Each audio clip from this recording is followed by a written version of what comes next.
하나님께서 오늘 우리에게 주신 말씀은 사도행전 4장 13절로부터 22절 말씀입니다. 이 기록된 계시의 말씀을 봉독할 때 살아계신 하나님의 음성을 들으실 수 있기를 바랍니다.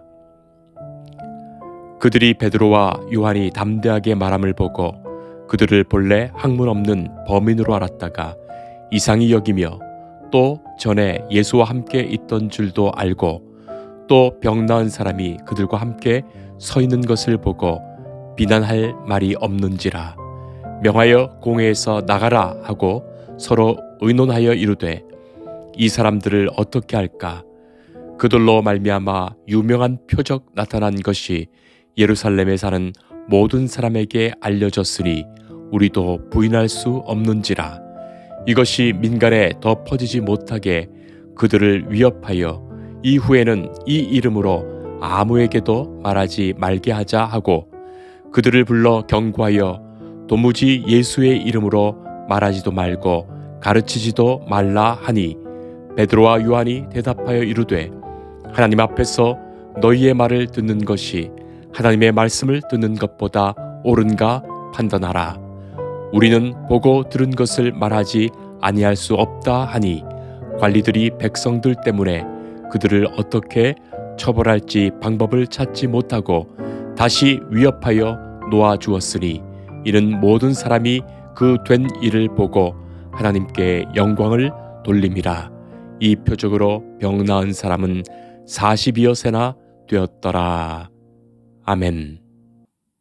단지 15분이라는 연극 작품이 있습니다. 주인공은 어려서부터 매우 총명했고 또 뛰어난 성적으로 박사 과정을 수료하고 논문 심사도 극찬을 받았습니다.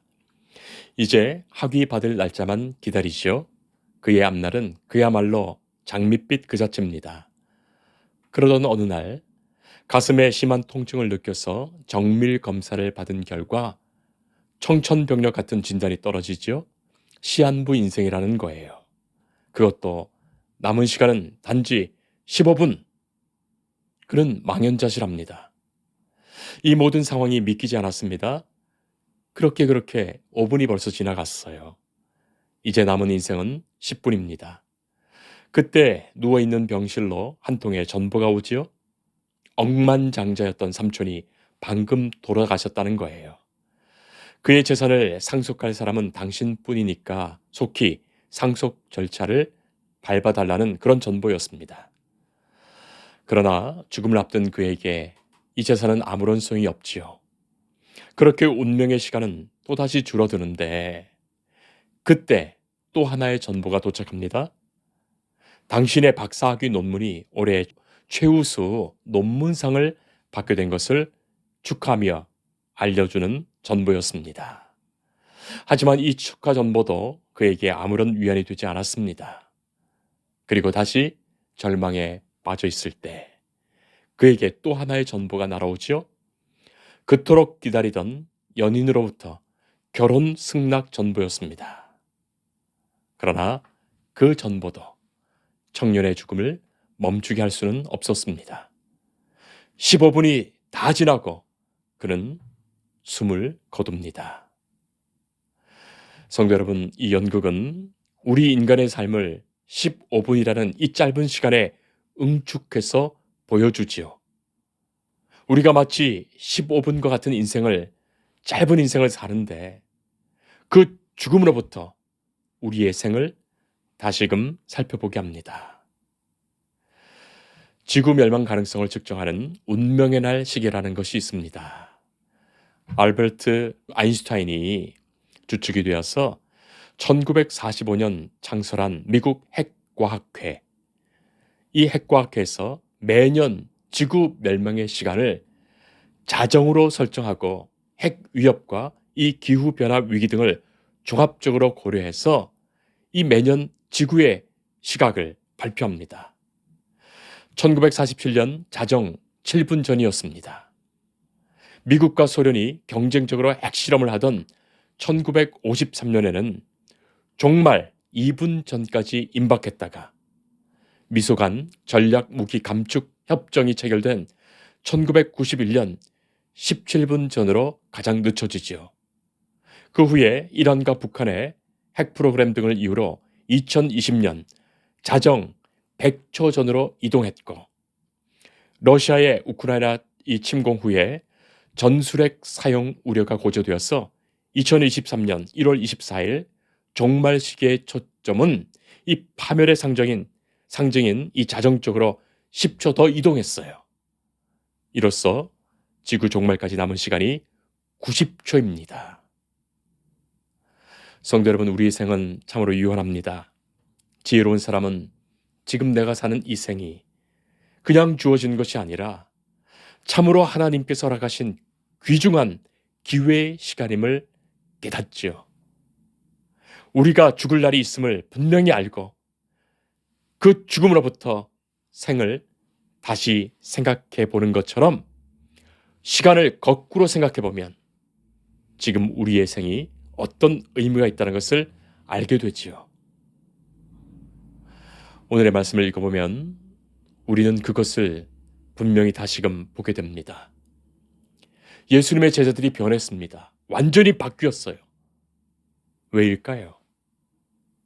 오늘 본문에 나오는 예수님의 제자 베드로와 요한은 완전히 바뀌었습니다. 예수님이 십자가에 죽으실 때 베드로는 두려워서 예수님을 모른다고 부인했던 제자 아닙니까? 예수님의 제자들은 다 도망갔습니다. 그런데 오늘 우리가 읽어보는 이 제자들은 완전히 달라졌어요. 왜일까요? 그들은 부활하신 예수님을 만났기 때문이에요. 십자가에서 죽으신 예수님이 부활하시어 제자들을 만나셨기 때문입니다. 그 부활로부터 모든 것이 완전히 새롭게 이해되었기 때문입니다. 예수님이 부활하심으로 예수님이 십자가에서 죽으신 것이 진실이 된 것임을, 그리고 하나님이 우리를 사랑하시어 당신의 아들을 이 땅에 보내시고 그 아들을 십자가에 내어주심으로 죄인된 우리를 용서하시고 우리를 구원하신다는 그 십자가의 약속과 그 십자가의 신앙을 하나님이 예수님을 다시 살리심으로 확증하신 거예요. 예수님의 제자들은 예수님이 달려 죽으신 그 십자가를 보았기에 믿음 가진 것 아닙니다. 거꾸로 예수님의 부활하심으로부터 그 십자가의 의미를 다시금 깨닫게 된 것입니다. 그래서 그 십자가를 바라볼 때마다 자신을 사랑하여 죽으신 예수님을 기억하게 된 거예요. 이 부활 사건은 바로 십자가의 신앙을 알게 하신 사건 된 것입니다. 부활이 있기에 예수님이 행하신 모든 말씀과 행위가 무엇이었는지 진정으로 알게 된 거예요. 성도 여러분, 지금의 우리도 그렇습니다. 저 하나님의 나라를 바라보며 우리를 다시 살리시는 그 하나님의 역사를 우리가 본다면 이 땅에 우리가 살아가는 생의 의미가 완전히 달라지는 거예요. 만약 오늘날 우리가 십자가를 바라보아도 감격을 잃어버리고 십자가의 능력과 은혜와 사랑을 생각하지 못하는 것은 부활하신 예수님을 만나지 못해서가 아닐까요? 우리의 눈에 저 하나님의 나라, 천국이 환하게 보이지 않기에 그런 것은 아니겠습니까? 하기야 부활하신 예수님을 만나지 못한 사람이 어떻게 십자가를 알겠습니까? 저 천국을 바라보는 사람이야 이 땅의 생의 의미가 새롭게 다가오는 거예요. 십자가의 신앙을 알기 위해서 우리의 부활 신앙이 부활해야 하는 것을 다시금 절감하게 됩니다. 예수님의 부활을 목격했던 증인들이 교회를 이루었고 예수님의 십자가를 증언했던 거예요. 그리고 예수님 안에 하나님의 나라가 있음을, 우리가 이 땅에서 죽더라도 예수님 안에서 죽은 자가 부활함을 확실히 믿고 증언하게 된 것입니다. 그 말씀이 4장 2절입니다. 예수 안에 죽은 자의 부활이 있다. 그것이죠. 자, 오늘의 본문이 있는 배경을 잠깐 알아보겠습니다. 사도행전 3장을 보면 어느 날 베드로와 요한이 성전에 올라가다가 나면서부터 못 걷게 된 사람을 만나죠. 베드로와 요한이 그에게 다가가서 아니 어디에서 그런 용기가 났는지 이 사람에게 은과 금은 내게 없거니와 내게 있는 이것을 너에게 주노니 나사렛 예수 그리스도의 이름으로 일어나 걸으라 말합니다. 그 말을 하고 그 사람의 오른손을 잡아 일으켰는데 나면서부터 걷지 못했던 이 사람이 벌떡 일어나서 걷기도 하고 뛰기도 하고 너무나 기뻐서 제자들과 함께 성전에 들어가서 하나님을 찬송하게 됩니다. 자, 이 일을 많은 사람들이 보았습니다. 더구나 이 사람은 미물에 앉아서 평생을 구걸하던 사람입니다. 그러니 많은 사람이 증인이 됩니다. 그가 일어나 걸으며 뛰며 하나님을 찬양하니 이 얼마나 놀라운 일입니까? 사람들이 베드로와 요한을 주목하여 칭송하지요. 이때 베드로가 한 말이 이것입니다. 12절에 이스라엘 사람들아, 이 일을 왜 놀랍게 여기느냐? 우리가 개인의 권능과 경건으로 이 사람을 걷게 한 것처럼 왜 우리를 주목하느냐? 자, 그러면서 베드로가 성령에 사로잡혀서 그 입으로 예수 그리스도를 증언하며 복음을 선포합니다. 자, 그런데 제사장들과 성전 맡은 자들과 사두개인들이 예수의 부활을 증언하고 있는 이 예수의 제자들을 전격적으로 붙들어서 옥에 가두지요. 무슨 체포영장이 있었던 것도 아니고 무슨 잘못이 있었던 것도 아닌데 얼마 전에 십자가에 처형했던 그 예수의 제자들이 소동을 일으킨다고 생각해서 다짜고짜 그들을 붙들어서 감옥에 넣은 거예요. 그리고 이튿날 마치 예수님을 신문했던 것처럼 사내들인 종교회의를 열어서 이들을 어떻게 할지 전격적으로 재판을 한 겁니다. 4장 7절에 그들이 너희가 무슨 권세와 누구의 이름으로 이 일을 행하였느냐 묻지요. 자, 그런데 이 물음에 베드로의 말은 거침없었고 단호합니다. 10절에 너희와 모든 이스라엘 백성들은 알라. 너희가 십자가에 못 박고 하나님이 죽은 자 가운데서 살리신 나사렛 예수 그리스도의 이름으로 이 사람이 건강하게 되어 너희 앞에 섰느니라. 성도 여러분, 얼마나 담대하며 당당합니까? 유대 지도자들은 예수님의 제자들을 사내들인 공회 재판에 세우면 이들이 벌벌벌 떨면서 다시는 예수 믿지 않겠다고 말하고 혼쭐이 날 것으로 생각했는가 봅니다. 자, 그런데 그 베드로와 요한이 달라졌지요. 당당하게 예수의 이름을 증거했을 뿐만이 아니라 예수의 그 이름 외에는 구원받을 만한 어떤 다른 이름을 주신 바가 없다고 강력하게 선언했기 때문입니다. 어떤 변명도 어떤 양해도 구하지 않았습니다. 이 일로 죽으면 죽으리라 그 분명한 신앙적 결단으로 나섰던 것입니다. 4장 8절 보면 성령 충만하였다고 성경은 말하지요. 사랑하는 성도 여러분, 성령 충만이 이런 것입니다. 성령 충만한 것은 돈을 많이 벌거나 높은 지위를 얻거나 사람들로부터 명예를 받거나 그런 것이 아닙니다. 예수 그리스도의 복음에 담대한 것, 그것이 성령 충만한 역사예요. 자기 일에 담대한 사람이 아니라 하나님의 역사와 예수 그리스도의 복음의 역사에 담대한 사람 되는 것, 성령 충만한 사람입니다. 그래서 13절 보면 그들이 베드로와 요한이 담대하게 말함을 보고 그들은 본래 학문 없는 범인으로 알았는데 이상히 여긴 거예요. 갈릴리의 뱃사람들, 일자 무식인 사람들, 어떻게 이렇게 담대히 기탄 없이 말하는가 싶어서 의아해한 것입니다. 이유는 단 한 가지죠.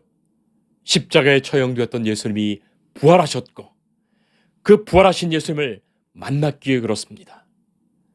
그리고 지금 예수님의 몸된 교회를 함께 이루었기 때문입니다. 거기에다가 지금 베드로와 요한이 예수님의 이름으로 이 병든 사람을 고쳤습니다.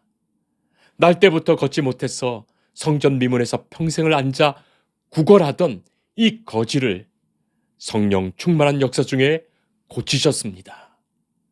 그가 지금 멀쩡히 나아서 베드로와 요한 옆에 서 있습니다. 그리고 이 일에 많은 증인이 함께 이 자리에 있습니다. 그러니 아무리 사내들인 원로들이라 할지라도 지금 무슨 말로 이들의 이 당당한 기세를 꺾을 수 있단 말입니까? 하나님의 역사하신 증거가 분명히 거기에 있었습니다. 다른 어떤 말로 비난하기가 어려운 상황이에요. 자, 그러니 오히려 공회에 모인 이들이 이 제자들을 잡아놓기는 했는데 이 일을 어떻게 처리할지 궁리하게 되었고, 일단은 베드로와 요한을 공회에서 나가도록 합니다. 자, 이런 결정을 하고 베드로와 요한에게 경고하지요. 다시는 결코 예수의 이름으로 말하지도 말고 가르치지도 말라는 그런 경고였어요. 성도 여러분, 여러분 같으시면 어떻게 대답하실 겁니까? 예수의 이름으로 말하지도 말고 가르치지도 말라는 이 경고에 뭐라고 대답해야 하겠습니까? 어쩌면 잘못 말하면 오늘로 이 생을 마감할 수도 있습니다. 그러나 예수의 이름으로 말하지 않고 가르치지 않는다면 더는 예수의 제자, 사도가 아닐 것입니다. 이 법정은 사람을 죽이는 법정입니다. 의롭거나 바른 재판을 기대할 수 있는 재판정이 아니지요. 예수님을 죽인 재판입니다. 부조리와 모순으로 덮여있는 썩은 재판입니다. 이들에게 호소한다고 결코 의로운 결론이 생길 수 없는 자리입니다. 재판을 하는 저들의 경고와 협박을 들을 것입니까? 아니면 이 자리에서 예수를 증언한다, 예수를 증언하다가 죽을 것입니까? 베드로와 요한은 대답하지요. 하나님 앞에서 너희 말을 듣는 것이 하나님의 말씀을 듣는 것보다 옳은가 판단하라. 우리는 보고 들은 것을 말하지 아니할 수 없다. 이 증언이야말로 복음의 증언이요 성령 충만한 역사 속의 증언입니다. 사랑하는 성도 여러분, 용기의 근본에는 진실이 있지요. 진실한 사람만이 용감합니다. 그 진실은 하나님 앞에서의 진실이에요. 거짓의 용기를 내는 것은 만용이지요. 용기는 진실에 서 있을 때만 가능한 것입니다. 그리고 그 용기는 성령께서 주십니다. 하나님 앞에서 진실이기 때문이에요. 한 목사님이 교회 주보에 교회에 나오지 마십시오 라는 칼럼을 적었습니다. 그 내용이 참 재밌습니다. 그런데 깊은 울림이 있는 칼럼이에요. 첫째, 일이 바빠서 시간이 없으면 교회에 나오지 마십시오. 하나님도 여러분의 자투리 시간을 받고 싶어 하지 않으십니다. 둘째, 여기저기 쓰느라 돈이 없으면 헌금하지 마십시오. 하나님도 여러분이 쓰다 남은 물질을 받고 싶어 하지 않으십니다. 셋째, 심신이 지쳐 있으면 봉사하지 마십시오. 기쁜 마음이 아닌 찢은 마음의 봉사는 하나님도 원하지 않으십니다. 넷째, 직분이 너무 버겁다고 생각되면 언제든지 포기하십시오. 하나님은 제사가 아닌 참된 마음의 찬양을 받으시며 직분이 아닌 그 중심을 보십니다. 다섯 번째, 말씀대로 살지 못하겠으면 차라리 크리스천이 아니라고 하십시오. 크리스천의 복은 누리고 싶고 의무는 감당하지 못하는 사람은 하나님도 기뻐하지 않으십니다. 성도 여러분, 예수님은 부활하셨습니다. 부활하신 예수님을 만난 사람만이 십자가의 사건이 진실임을 알게 됩니다. 나를 사랑하신 예수님의 용서와 그 사랑과 은혜가 십자가에 있음을 고백하게 됩니다. 이제는 나를 위하여 죽으신 예수님을 위하여 내가 살고 죽을 것입니다. 이 부활절에 부활의 신앙이 부활하여 예수님의 십자가를 진정으로 바라보게 하시고 우리의 부활이 예수 안에 있음을 믿기에 담대히 주님의 사람으로 주만 바라보며 살아갈 수 있는 성도 되시기를 축복합니다. 기도하겠습니다. 부활하신 주님, 생명을 주시는 하나님, 우리를 사랑하시어 십자가의 아들을 내어주셨습니다. 부활하신 예수님으로 인하여 우리가 십자가의 신앙을 확증하게 되고 하나님 나라를 향한 구원과 생명의 부활을 알게 하셨습니다. 이제는 저 하나님 나라를 바라보며 이 생을 살게 하시고 예수님의 부활을 증언하며 십자가의 신앙을 확증하며 살게 하옵소서. 예수님 이름으로 기도합니다. 아멘. 주님을 늘 믿으며 그 손을 의지하고 내 몸과 마음을 바쳐서 끝까지 충성하리.